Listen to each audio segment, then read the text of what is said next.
Alright folks, want to welcome you back to another video from Yates Computers Tips and Reviews. So this one is kind of going to have to be a follow-up to the video that I did earlier. And along with mentioning that, make sure everybody has subscribed to my channel. If not, head out from this video right now, head over, hit subscribe, hit the bell to get the notifications of all the new posts and everything else. Come on back over to finish off this video, because all these videos are actually tied together and they're all important together in the whole scheme of computers and technology. So this is kind of back to the cutting of the cord video that I've done. You're not really cutting a cord, because nowadays with all the media and all the stuff, it's actually just coming through to you another way. And one of the things that I found out this year that I've been noticing a lot of is, I mentioned in the other video and I mentioned other places, I've taken out all the RG6 cable. RG6 is probably more than enough and well enough for everybody's normal needs. Been seeing a lot about RG11. So I wanted to put that in and replace what I had with that, because it's on antenna. You have lower loss of signal.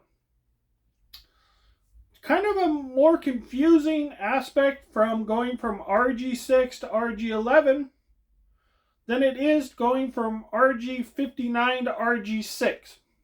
Anybody running RG59, I do recommend you go to RG6. That's a simple, basic upgrade. It's as simple as going from a spinning mechanical drive to an M.2 drive. That's a simple, yes, upgrade. Going to 11 is kind of a different aspect. Kind of a really confusing subject and a hard subject to pinpoint. Should you really upgrade? Why would you want to upgrade?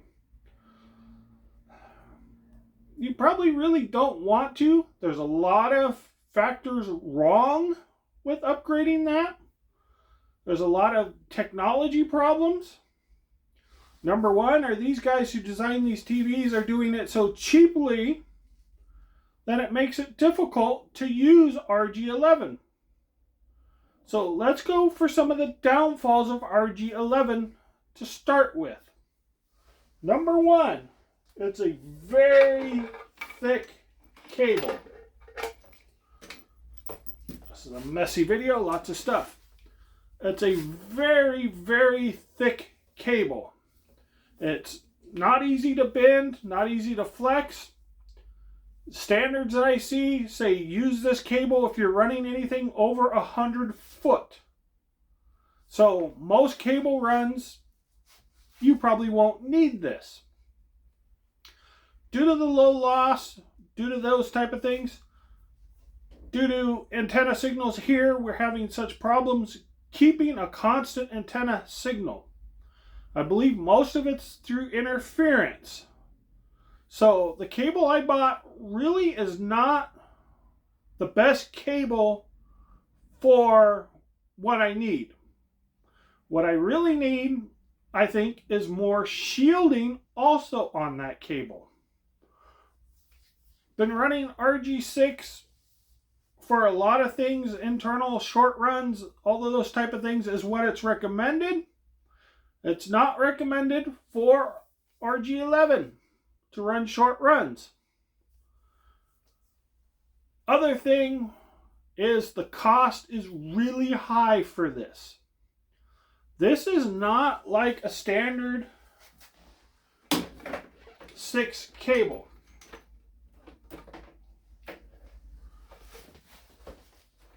This comparison is a lot like Cat 5e to Cat 6. The cords are different sizes. The connectors are different. because of that. The difference between this and that is when you strip it and you pull that little core out that's showing, that is what actually goes into your TV to carry the signal. It's really funny. Look these up and look at these for RG11. There's actually a little pin that comes out that's the right size, because the core inside is bigger than this core. It's bigger than what will actually go into a TV. So it's not the right size, so it actually gets downsized here to go into that slot. Other major problem is the size of these connectors.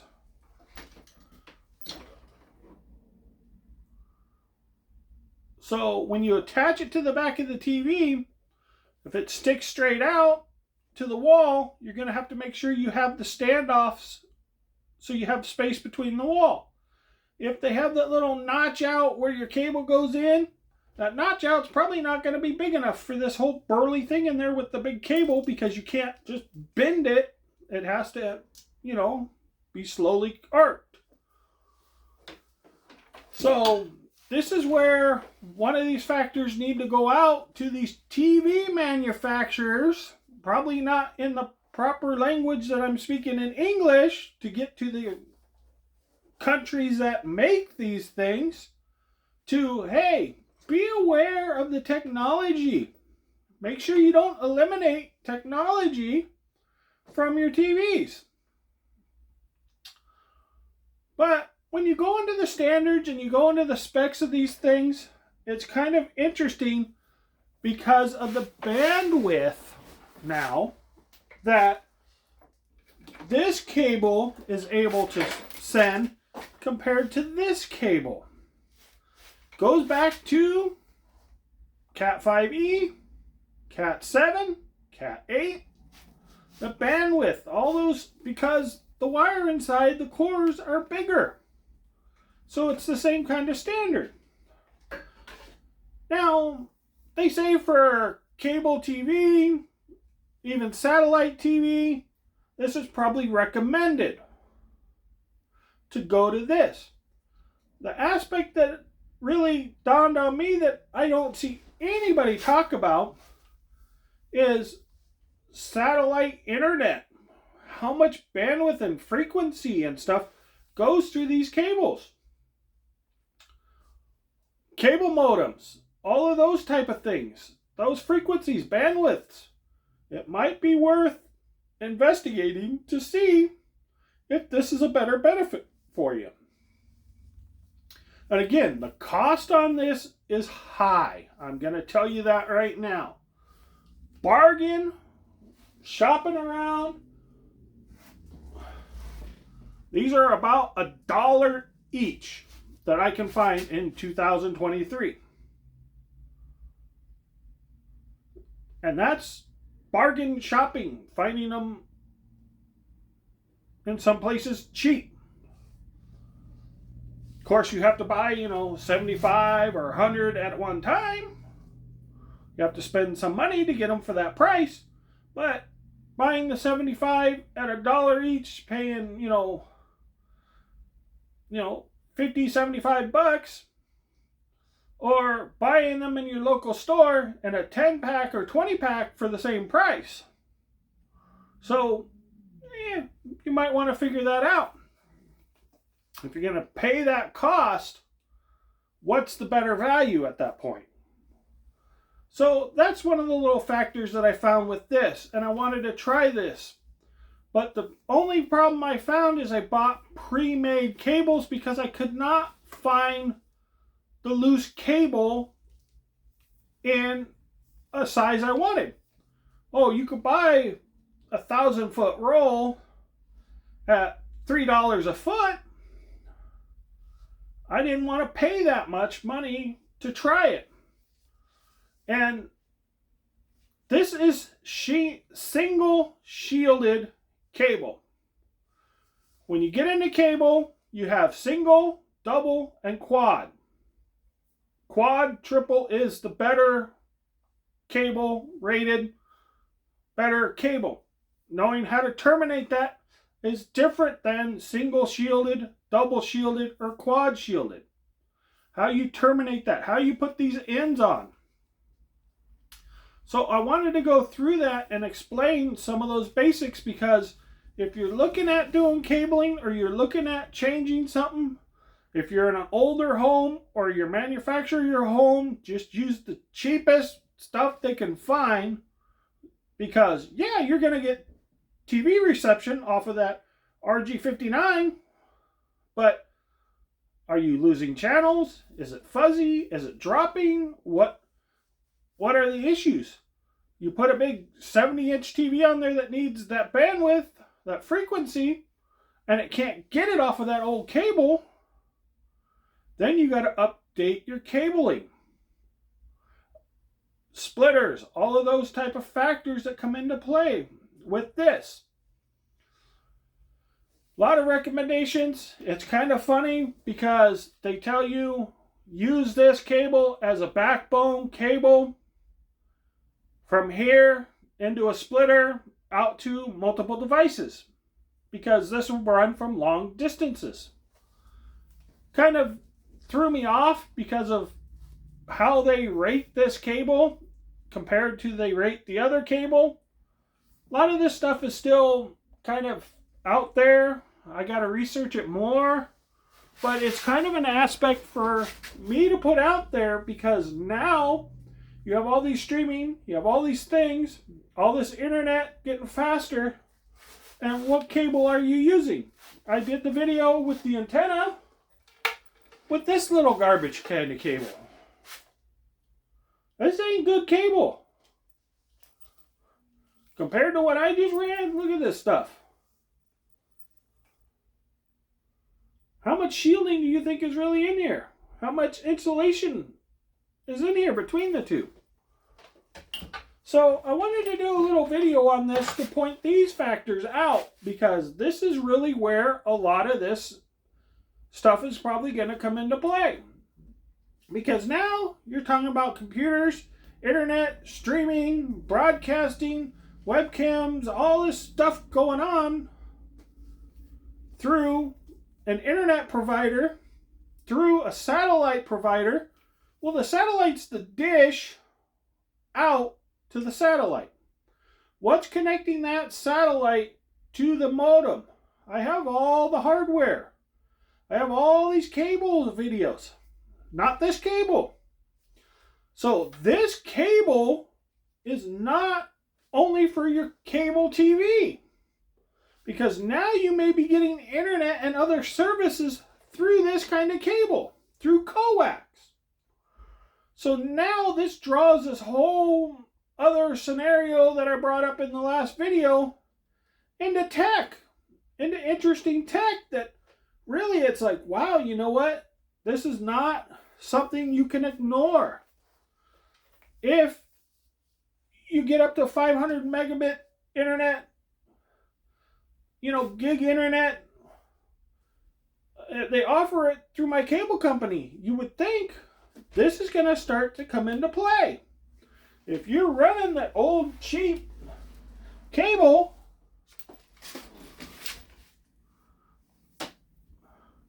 this is going to be a factor. I know satellite will not use this. They tell you replace this. They replace this stuff. And they go to this one. There is a difference.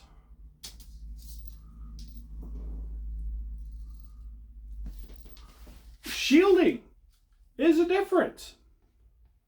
Some areas, if you're out in the country, you're out in the wilderness, you probably don't need it. But my recommendation is to get it. Why not? Why not get the best you can get? Make sure you don't have any of that interference. Because what is causing all that interference? You're out in the country. You have no interference around you. Yeah, you do.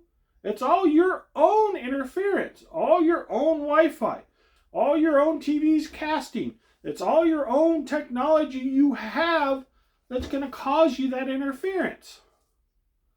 So I wanted to sum that up and bring that out to light because those are not things I hear anybody talking about anymore.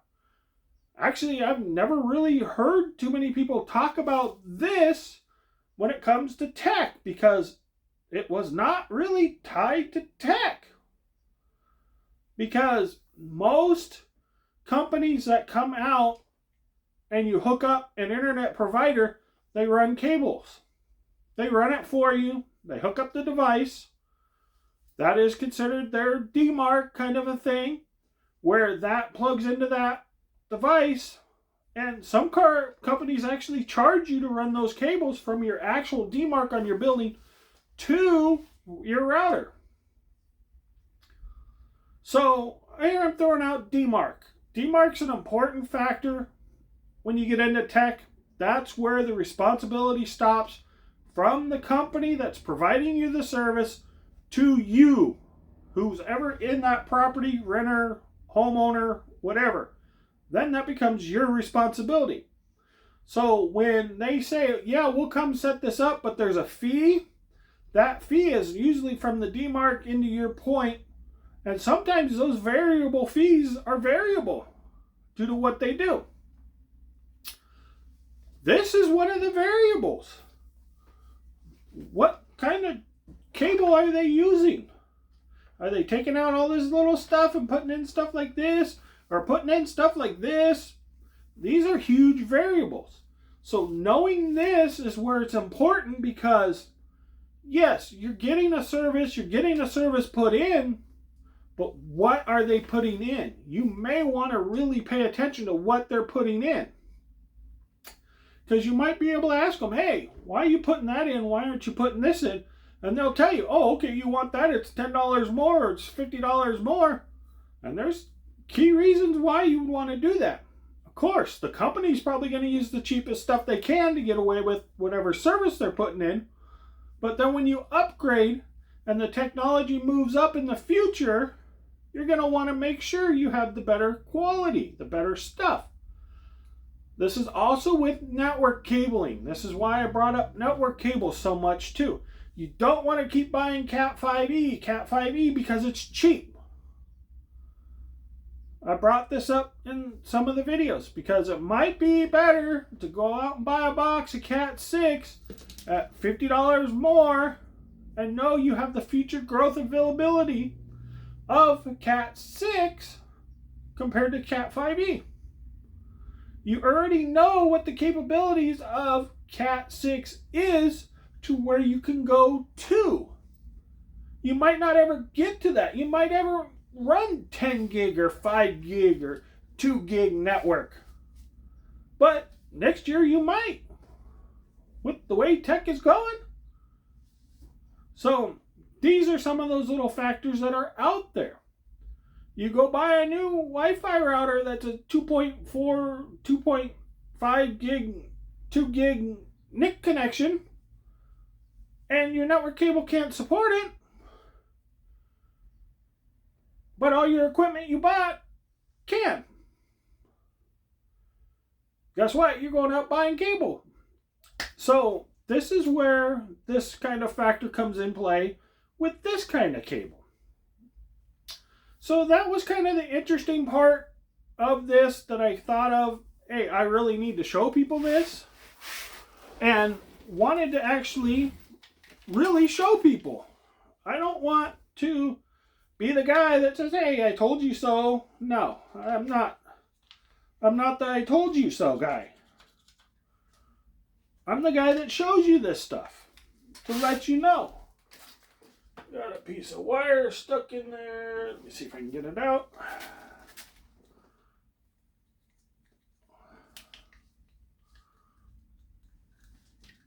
Ooh. Need a screwdriver. Let me pause this and I'll come back for the stripping. Alrighty folks, now it's time to strip these cables to actually show you what's in them.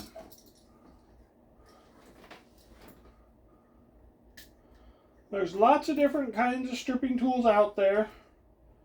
Depends on what you really want to use, how you want to do it. I actually have quite a few different ones.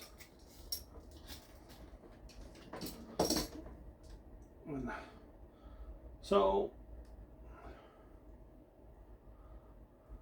that one did not cut all the way through, but you can see the sheathing, the shielding in here. This, I believe, is just single layer shielded. Let's see if I can get it with this one.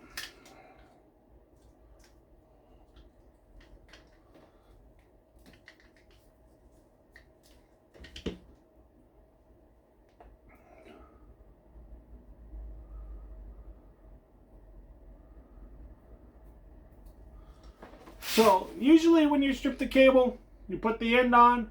This you want to make sure is flush with the connector inside. And you can see the pin that comes out.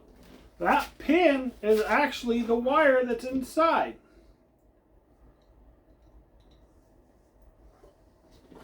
The pin that you use for this is actually in this connector. When you push, I can actually do it here, push that in. That one's not showing up because I haven't pushed it far enough. There's a pin that will come out the center here. That's the same diameter as this. And that's what plugs in to your TV devices for RG11. This is RG59. This is the old cable that's out there. A lot of homes probably still have this in there. It's still a standard. It's still made today. It's not a very good cable. I don't recommend this cable. As you can see, there's nothing really wrong with this cable in any way,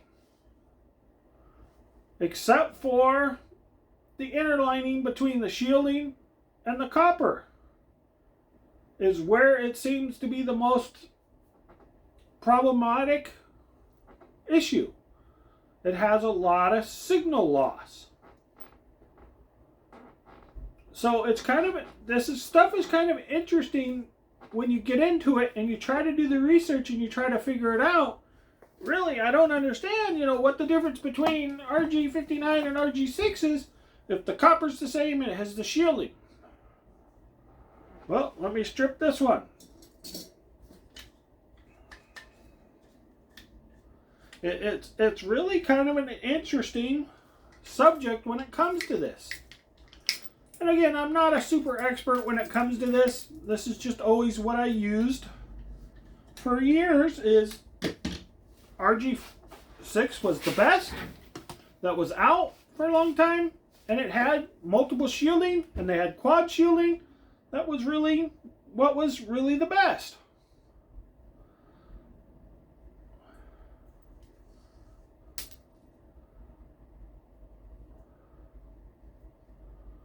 So here's the two cables next to each other. There's very slight differences between these cables. But there are differences between these cables. Same as Cat 5e, Cat 6, Cat 5. There's slight differences between them that have different benefits and different potential for those cables. So that's really what I wanted to show, was the inside of these cables, so everybody is really aware that do your homework, do your research. You don't have to believe anything I say, but this is a kicker point, start off point for you to go look. Because if you're having problems with TV, internet, satellite, any of those type of things, and maybe you have a cable that's in there with a connector from there to extend it, you got to realize there's loss factors. Having any kind of a little connector in there between two cables drops your signal. Having one straight line cable all the way gives you a better signal stream. It's not like network cable. So these are some of those little factors to know. These little booster thingies. I've never had any luck with any of these. None of these ever work. Part of it is then you bought a booster, right? That you're running off of this nice RG6 line. And you're plugging it into here. And then it's using what kind of line? This is another video to these manufacturers. Like, come on. You want me to buy your product when I'm running something like this into this?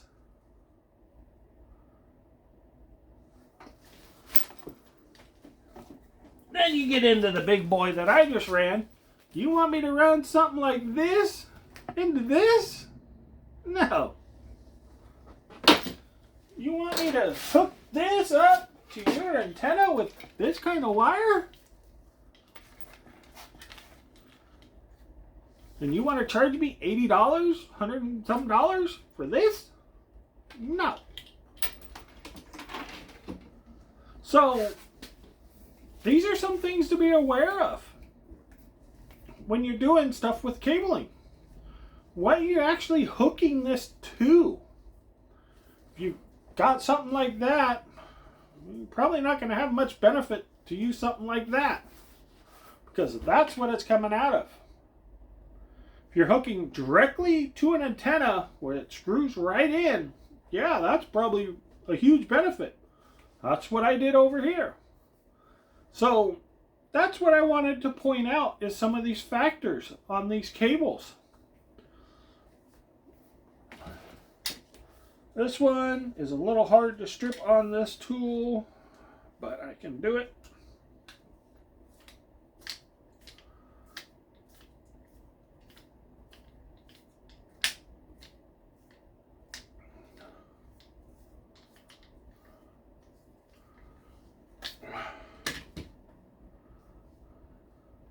Nope, it did not go all the way through.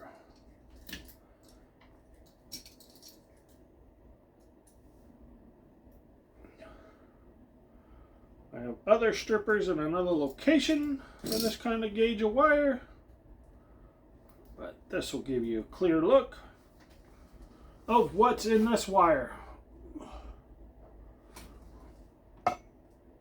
Let me hold up one of these other ones, or both of them.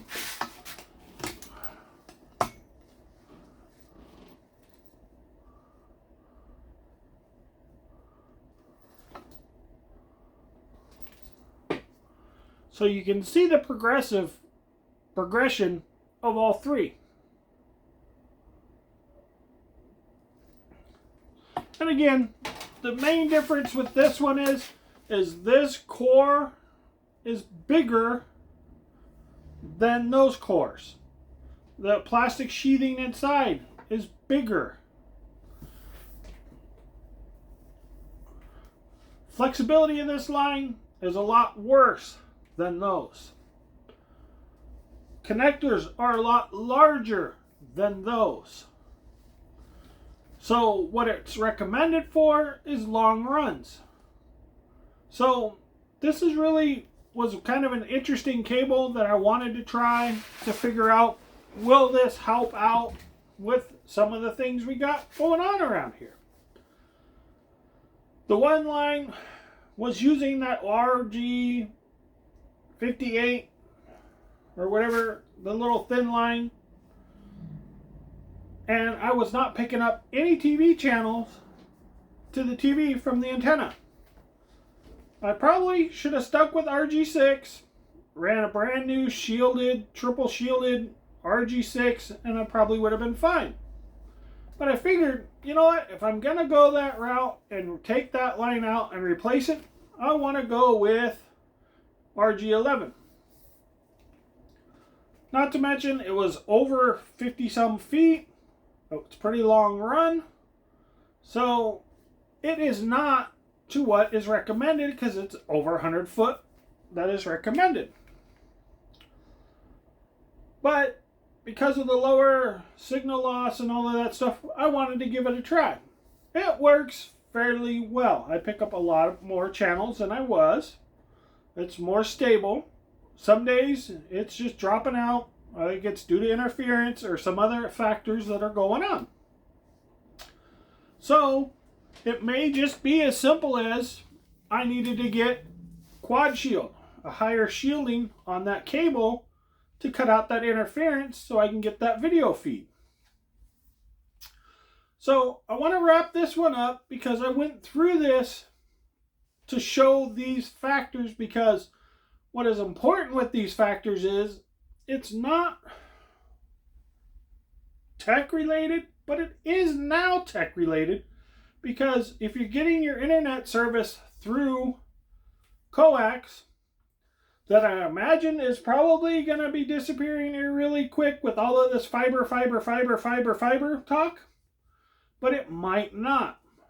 This might hang on for a long time because fiber is a catch-22. Fiber is okay. Fiber is okay for a fixed location. Fiber is not a strong, reliable cable. It is glass inside that can break.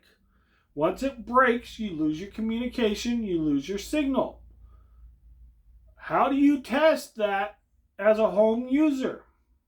You don't. You have to pay for somebody to come test this. You have to pay to have someone come replace it when it breaks. So I'd imagine all of this fiber talk, I'm waiting to see how this fiber talk actually works. Where does the fiber actually run to and stop running? How is all of these things hooked up? You know, how easily damaged is that wire? How shielded is that wire? Where I work has fiber. We don't touch it. You don't want to damage that fiber line. Not to mention that fiber line is carrying more than one access point of data. So I'm still up in the air with this fiber thing until they can work it out and see what's going on. To me, I have a lot of security concerns with it, but we'll see where it goes. Of course, if you can get fiber and you can get it at a good speed and a good price, yeah, go for it. You know, everybody else is going to go that route. And then maybe in the future, you'll end up back with something like this. But it might not be the lower grade cables. It might be a higher grade cable. There are other higher grade cables out there. Cables that are run in the street, under the street, that are backbone cables are not using that little cables that I showed you. They're using bigger cables than this or this. So this is the factor I wanted to bring up and point out. So I think that will wrap it up. I think I showed pretty much the basics, cable, connector sizes, how they vary and how they're different. And to mention, when you have connectors, because, like I said, that cable is not as flexible and not as other things, a lot of people just recommend, oh, just put one of these little fins in. That degrades your signal. What quality is this little bin? That changes a lot of factors with your cabling. What you're putting on there. It's best to have a solid run from A to B with nothing else in there. So I will wrap this video up. Say thank you for watching. Make sure you're subscribed. Make sure you watch all the other videos. Thank you.